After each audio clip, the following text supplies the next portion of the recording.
So hello and namaste सबैजनालाई I hope सबैजना सन्चै आरामै हुनुहुन्छ होला welcome back to another episode of Bhagat Sushil गाउँ आएपछि न के हुन्छ हैन तर नेचर भाइब्स चाइल्डहुड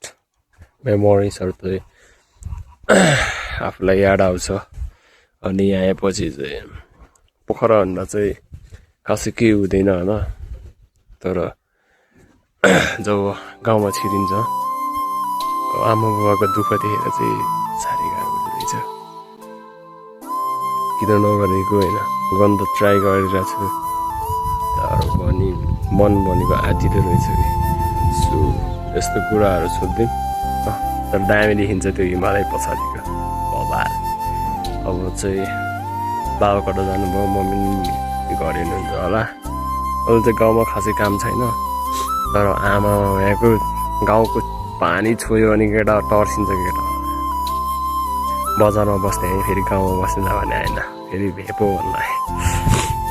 अहिले आज चाहिँ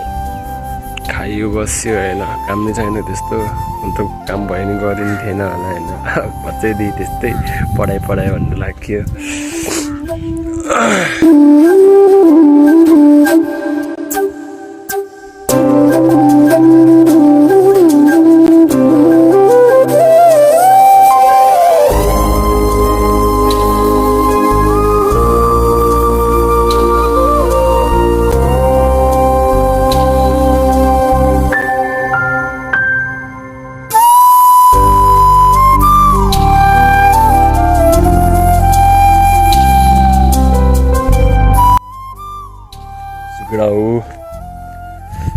परिसक्यो म चाहिँ ग्राउन्डमा आएको एकछिन बल खेलेँ अब चाहिँ भोलि थाइल्यान्डको यात्रा हुन्छ होला गाइस भोलि थाइल्यान्डको ब्लग आउँछ